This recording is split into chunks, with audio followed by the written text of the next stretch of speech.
Bakit yung iba, maingay ang keyboard? Tapos yung iba naman, tahimik lang. Ang mechanical keyboard, bawat key may sariling switch. Kaya may click or tactile feel pag pinindot. Mas responsive, mas satisfying gamitin, at mas tumatagal. Umaabot ng 50 million clicks or more.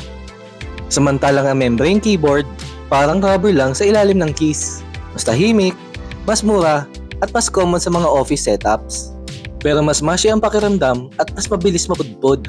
Kaya kung heavy typing o gaming ka, mechanical ang kadalasang choice. Pero kung simple lang at tahimik na setup, membrane okay na. Sa dulo, hindi yan kung alin ang mas mahal, kundi kung ano mas bagay sa paggamit mo. Ikaw, team clicky ka ba o team silent?